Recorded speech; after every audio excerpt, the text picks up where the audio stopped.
حدیث پاک میں آتا ہے کہ ملک الموت اترتا ہے، اس کے ساتھ 4 فرشتے ہوتے ہیں۔ وہ چاروں فرشتے آتے اس کی پٹائی شروع کر دیتے ہیں۔ ابھی پرسوں یہ حدیث میں نے پڑھی ابن ماجہ میں کہ ملک الموت کہتا ہے ایتھا النفس الخبیثہ کانت فی الجسد الخبیث، اے خبیث روح جو خبیث جسم میں تھی، اخرجی باہر آؤ۔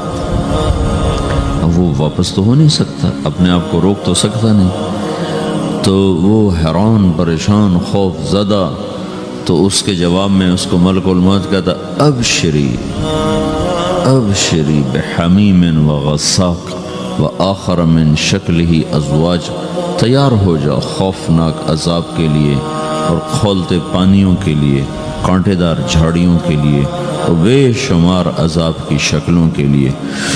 تو اس کی روح کو جب کھینچتے ہیں تو رگ رگ سے وہ کٹ کٹ کے نکلتی ہے، تو سارا وجود زیر و زبر ہوتا ہے، سکرات کا درد ساری دنیا کے دردوں پر حاوی ہے۔ جب اس کی روح نکلتی ہے اور اس کو لے کر آسمان پر چلتے ہیں تو دروازے پر پہنچتے ہیں تو اندر سے فرشتے پوچھتے ہیں کون ہے؟ کہتے ہیں فلاں فلاں کا بیٹا ہے۔ کا نفس خبیثہ فی الجسد الخبیث، یہ تو وہی بدماش ہے جو بدماش جسم میں تھا، یہ وہ بدبخت روح ہے جو بدبخت جسم میں تھی، اس کے لیے آسمان کے دروازے نہیں کھول سکتے، اسے واپس کر دیا جائے۔ تو آسمان کے دروازے لا تفتح لهم ابواب السماء ولا يدخلون الجنة حتى يلج الجمل في سم الخياط، کہ ان کے لیے آسمان کے دروازے نہیں کھلیں گے اور ان کے لیے جنت کے دروازے نہیں کھلیں گے، پھر یہ وہاں سے نیچے گرائے جاتے ہیں جو اللہ کا قید خانہ ہے سجین۔ وما ادراک ما سجین کتاب مرقوم، وہ تمہیں خبر نہیں کہ وہ کیا خوفناک قید خانہ ہے جو اللہ تعالیٰ نے بنایا ہے، اسے وہاں دھکیل دیا جاتا ہے۔ پھر قیامت تک اس کے لیے انتظار کی گھڑیاں ہیں اور عذاب کی شدت ہے۔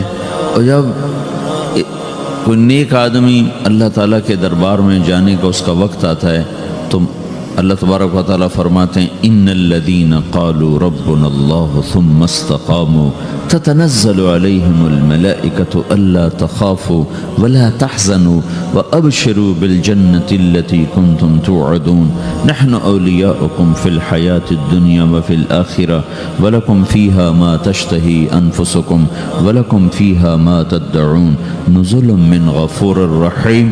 جب کوئی نیک مرد عورت کے جانے کا وقت آتا ہے تو اس کے لیے بھی فرشتے آتے ہیں اور آ کر اس کو خوشخبری دیتے ہیں اور آ کر اس کو تسلی دیتے ہیں کہ آپ غم نہ کریں، پیچھے والے بھی آپ کو مل جائیں گے، آپ خوف نہ کریں، آگے ساری منزلیں آپ کے لیے آسان ہیں، آپ کے لیے جنت بھی تیار ہے، رب بھی مہربان ہے۔ اور حدیث پاک میں آتا ہے کہ ملک الموت اور 4 فرشتے آتے ہیں، وہ 4 فرشتے اس کو سہلاتے ہیں، دباتے ہیں کہ موت کا درد اسے محسوس نہ ہو۔ اور ملک الموت فرماتے ہیں ایتھا النفس الحمیدہ کانت فی الجسد الحمید اخرجی، اے نیک روح جو نیک جسم میں تھی باہر آؤ۔ کیا کرو؟ وابشری بروح وریحان ورب راض عنک غیر غضبان، آپ کو بشارت ہو آپ کے لیے جنت تیار ہو چکی ہے اور وہاں کی ساری نعمتیں آپ کے لیے میسر ہو چکی ہیں اور اللہ آپ پہ راضی ہو چکا ہے اور اللہ آپ پہ خوش ہو چکا ہے۔ اس پر اس کی روح کو نکالا جاتا ہے، پھر سارے فرشتے اس کو استقبال کے ساتھ جب آسمان پر لے جاتے ہیں تو اندر سے پوچھتے ہیں کون ہے؟ کہ فلاں فلاں کا بیٹا، فلاں فلاں کی بیٹی۔ کہتے ہیں نفس حمیدہ فی جسد حمید، یہ تو نیک روح تھی جو نیک جسم میں تھی، مرحبا بہی، اس کو ہم سب استقبال کس کا کرتے ہیں اور ایک دم آسمان کے دروازے کھلتے ہیں، پھر وہ پہلا دوسرا تیسرا چوتھا سارے آسمان پار کرتا ہوا اللہ پاک کے عرش کے نیچے کے جا کر، مرد ہے یا عورت، وہاں جا کر سجدے میں سر رکھتا ہے اور اللہ تعالیٰ فرماتے ہیں ہاں اس نے ہمیں خوش کیا، ہم اسے خوش کریں گے، اور اس کو عافیت کے ساتھ وہاں آسمان میں، پہلے آسمان سے لے کر اللہ کے عرش تک یہ سب ویٹنگ روم بنے ہوئے ہیں جہاں اللہ اپنے اپنے درجات کے مطابق جنت والوں کو ٹھہراتا ہے، اور وہ انتظار گاہ ہے اور وقت ختم ہو جاتا ہے، لہٰذا انتظار کی جو تکلیف ہے وہ بھی ختم ہو جاتی ہے۔ وقت ختم تو انتظار کا احساس ختم، اور ٹائم کے گزرنے کا احساس ختم۔ تو جیسے اصحاب کہف کو اللہ نے غار میں داخل کر کے تو غار کے اندر سے وقت کو نکال کے باہر پھینک دیا، باہر 300 سال گزرے، اندر آدھا ہی دن گزرا تھا۔ وہ جب اٹھے ہیں تو وہ 25 برس کا نوجوان 325 سال کا ہو کے نہیں اٹھا، وہ 25 سال کی عمر میں اٹھا ہے۔ نہ ناخن بڑا ہے، نہ مونچھیں بڑی ہیں، نہ ان کی داڑیاں لمبی ہوئی ہیں، جو کہ تو زندہ تھے، مر نہیں گئے تھے۔ تو زندہ کے تو بال بھی بڑھتے ہیں، ناخن بھی بڑھتے ہیں، لیکن وہ اس طرح اٹھے کہ 300 برس گزر گئے اور 25 برس کا نوجوان 25 سال کی عمر میں اٹھا ہے، 20 برس کا 20 برس کی عمر میں اٹھا ہے۔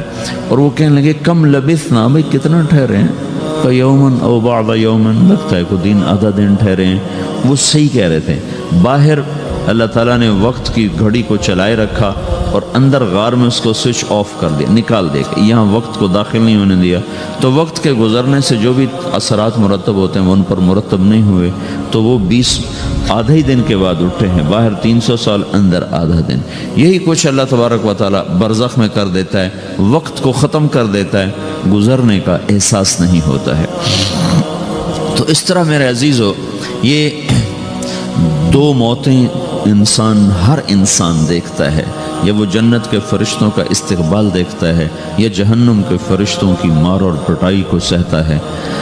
رابعہ بصری رحمۃ اللہ علیہ کا انتقال ہونے لگا تو انہوں نے رات کو فوت ہوئی، تو انہوں نے اپنی خادمہ کو بلا کے فرمایا کہ کسی کو بتانا نہیں، جب میں مر جاؤں تو پڑوس میں 2-4 کو بلا کر نا میرا جنازہ پڑھوا دینا، اور جس کرتے میں تہجد پڑھتی تھی وہی میرا کفن بنا دینا، اور صبح بے شک لوگوں کو بتا دینا، میرے مرنے کے بعد میری میت کو رکھنا نہیں، فوراً دبا دینا۔ جب ان کا انتقال ہوا تو انہوں نے پڑوس کے 2-4 10-20 آدمی بلائے اور ان کو تدفین تجہیز سب کچھ ہو گئی۔ صبح شور مچا کہ وہ رابعہ بصری کا انتقال ہو گیا۔ تو اگلے دن وہ خواب میں اس خادمہ کو ملی اور کہا بیٹی تیری بڑی مہربانی، تو نے میری وصیت کے مطابق عمل کیا۔ اس نے دیکھا کہ انہوں نے ایک خوبصورت سبز لباس پہنا ہوا ہے، تو وہ فرمانے لگی، انہوں نے سوال کیا کہ آپ کے ساتھ قبر میں کیا ہوا؟ تو وہ کہنے لگی کہ میرے پاس منکر نکیر آئے تھے اور مجھ سے کہنے لگے من رب کی، تیرا رب کون ہے؟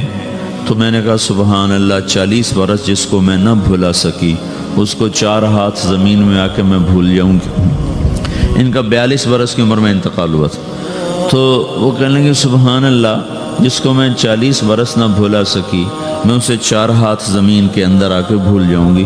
تو منکر نکیر کہنے لگے اس کا کیا حساب لینا؟ پھر انہوں نے پوچھا کہ وہ آپ کا وہ کرتا کہاں گیا تہجد والا جس میں آپ کو کفن دیا تھا؟ کہا وہ اللہ نے مجھ سے لے لیا ہے اور میرے اعمال کے خزانے میں رکھ دیا ہے، قیامت کا دن میرا وہ کرتا بھی میرے ترازو میں تولا جائے گا، اور مجھے یہ لباس پہنایا ہے جو جنت کا لباس ہے۔ یہ بھی ایک موت ہے۔ اس طرح بھی لوگ مرتے ہیں۔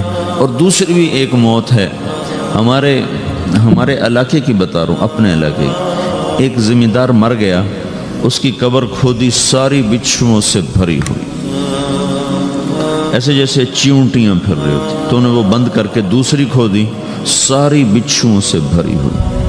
پھر وہ بند کر کے تیسری کھودی، ساری بچھوؤں سے بھری ہوئی۔ قبرستان میں اتنے بچھو کہاں سے آ گئے؟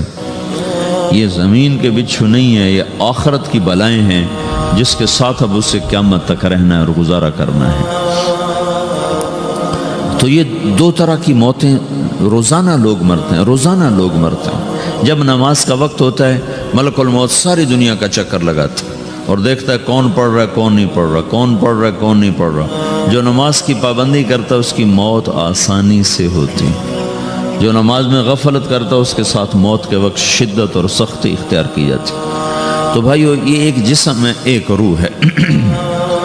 روح باقی رہنے والی چیز ہے، جسم مٹ جاتا ہے، پھر اللہ سے قیامت کے دن نیا جسم عطا فرمائے گا، ایک نیا جسم دیا جائے گا۔ روح وہی ہے جو اللہ کے خزانوں میں جمع ہو جاتی ہے۔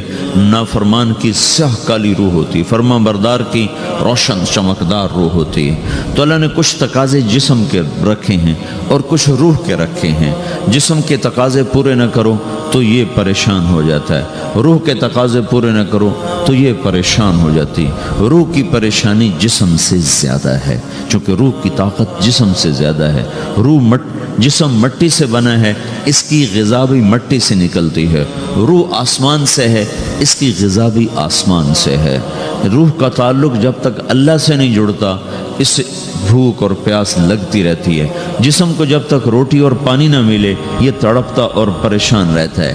جیسے اللہ تعالیٰ نے ہمارے جسم میں روٹی اور پانی کی طلب کو بے ساختہ رکھ دیا ہے۔ میں بیان کے دوران بھی پانی پی رہا ہوں، آپ دیکھ رہے ہیں کہ میرا حلق سوکھ جاتا ہے، مجھے طلب محسوس ہوتی ہے، پانی، حلق سوکھتا ہے، پانی کی طرف بھاگتے ہیں، بھوک لگتی ہم روٹی کی طرف بھاگتے ہیں۔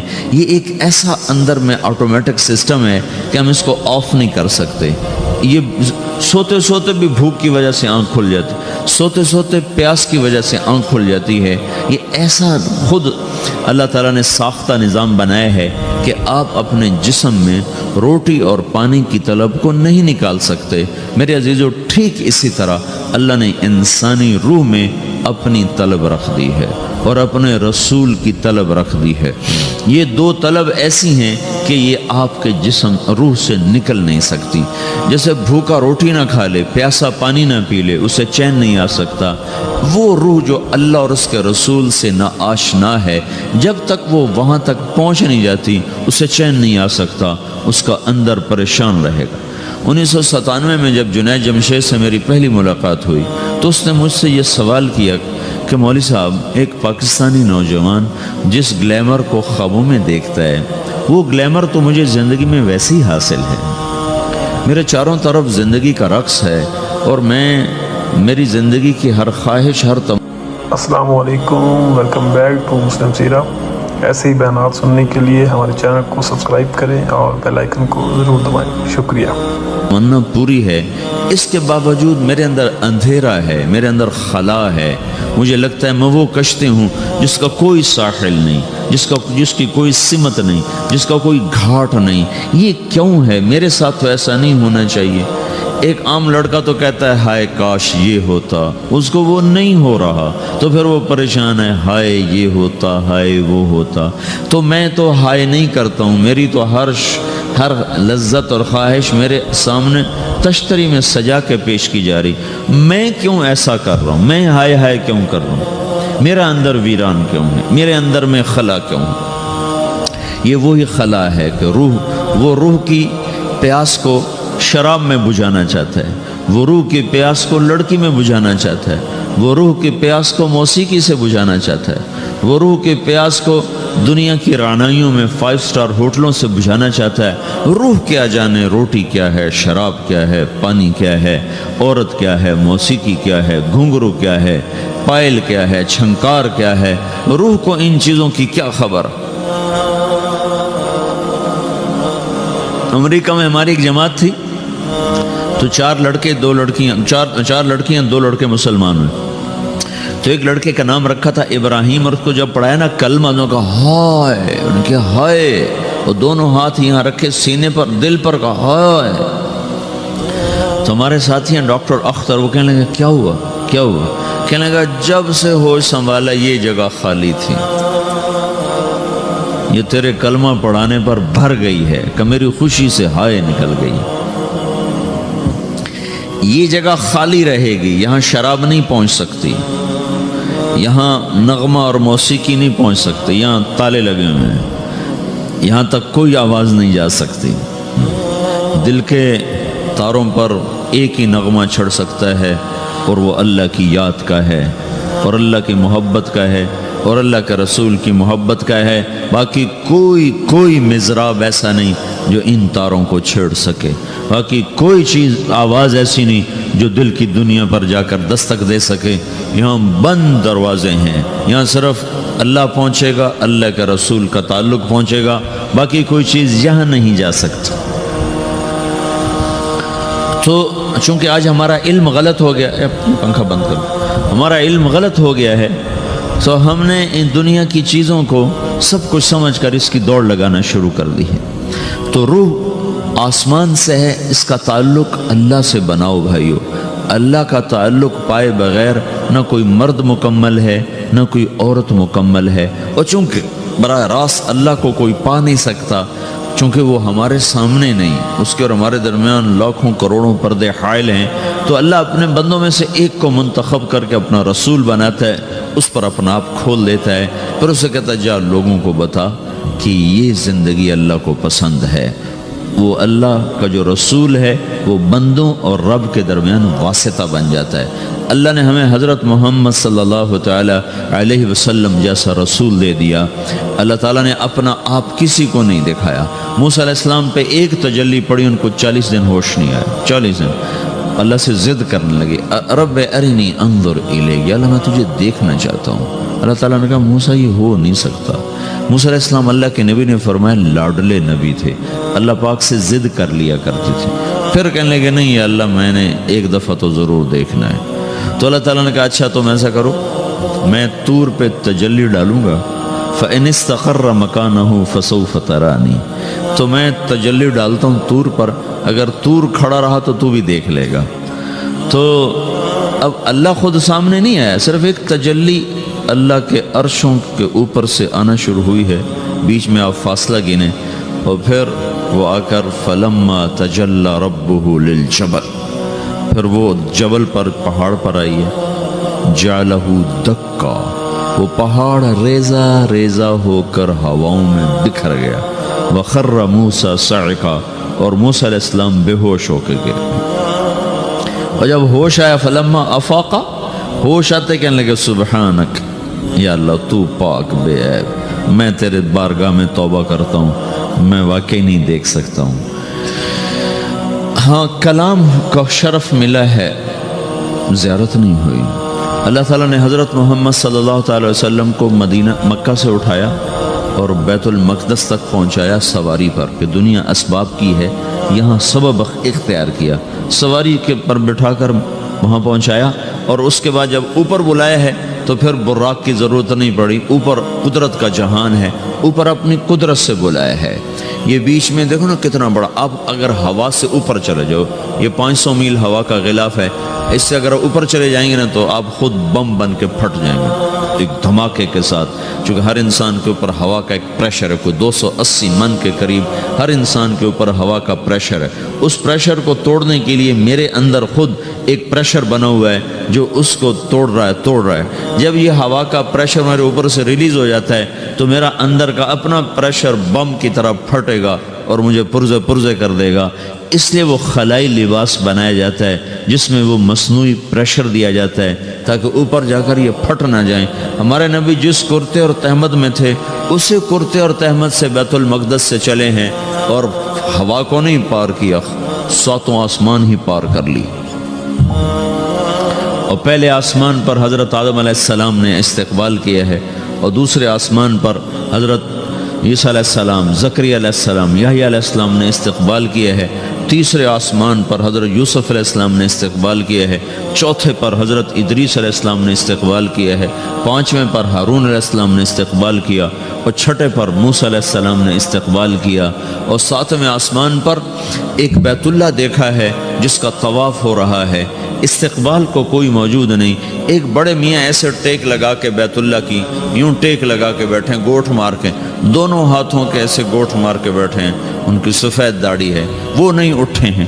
باقی تو نبی بھی سامنے کھڑے ہوتے تھے استقبال کو، لیکن یہ بزرگ نہیں اٹھے ہیں۔ تو آپ نے پوچھا یہ کون بزرگ ہیں؟ تو جبریل نے کہا یہ آپ کے دادا ابراہیم علیہ السلام ہیں۔ آپ خود چل کے آگے گئے ہیں، وہ قریب آئے تو وہ اٹھے اور آپ کو گلے لگایا، ماتھا چوما، پیار کیا۔ سارے نبیوں نے استقبال کے دوران کہا تھا ہمارے بھائی آ گئے، مرحبا ہمارے بھائی آ گئے، لیکن جب ابراہیم علیہ السلام سے ملاقات ہوئی تو انہوں نے فرمایا مرحبا میرا بیٹا آ گیا، مرحبا میرا بیٹا آ گیا ہے۔ اور یہ جو حالانکہ مرتبہ تو ابراہیم علیہ السلام کا چھوٹا ہے، ہمارے نبی کا مرتبہ بلند ہے، لیکن رشتے میں ابراہیم علیہ السلام کا مرتبہ بلند ہے اور ہمارے نبی کا مرتبہ چھوٹا ہے۔ ابراہیم علیہ السلام اوپر جا کر دادا بن رہے ہیں اور یہ نیچے پوتا پڑپوتا بن رہے ہیں، تو رشتے کی نسبت میں آپ چھوٹے ہیں وہ بڑے ہیں۔ مرتبے اور مقام میں تو اللہ کے بعد آپ کا اور آپ کے سامنے کوئی ہے نہیں، بس اوپر اللہ اور نیچے اللہ کا رسول ہے، باقی سبھی نیچے ہیں۔ لیکن یہ امت کو سبق دینا تھا کہ اللہ تعالیٰ کو معلوم تھا کہ آنے والی یہ جو نسل ہے یہ ماں باپ کے نافرمان ہوں گی۔ چونکہ انہیں صرف پیسہ کمانا، آپ کا بھی قصور نہیں، آپ کو ٹیکسٹائل سکھائی جا رہی، کوئی ماں باپ کی تعظیم تو نہیں سکھائی جا رہی ہے، اور خود آپ کے ماں باپ نے آپ کو نہیں بتایا کہ ماں کسے کہتے ہیں، باپ کسے کہتے ہیں۔ جس چیز نے بتانا تھا وہ آپ نے پڑھا نہیں، وہ تو دین نے بتانا تھا، قرآن نے بتانا تھا، سیرت نبی نے بتانا، وہ سیرت آپ نے پڑھی نہیں، قرآن آپ نے پڑھا نہیں، آپ کا سارا زور لگا پہلے وہ ایف ایس سی کو پاس کرنے میں، پھر ٹیکسٹائل میں آ گیا تو اب دھاگا کیسے بنتا ہے، آپ کا سارا علم ہے کہ دھاگا کیسے بنتا ہے، یہ علم آپ نہیں پڑھ رہے کہ انسان کیسے بنتا ہے، یہ مشین کیسے چلتی، آپ یہ سیکھ رہے ہیں، یہ انسان کیسے چلے یہ کسی ادارے میں نہیں سکھایا جا رہا۔ وہ اداروں کا یہ موضوع ہی نہیں کہ انسان بناؤ، اداروں کا موضوع ہے بس روبوٹ بناؤ جنہیں بس دھاگا بنانا آتا ہو، کسی کو دوائی بنانی آتی ہو، کسی کو حل بنانا آتا ہو، کسی کو بم بنانا آتا ہو، کسی کو کپڑا بنانا آتا ہو، کسی کو لوہا بنانا آتا ہو۔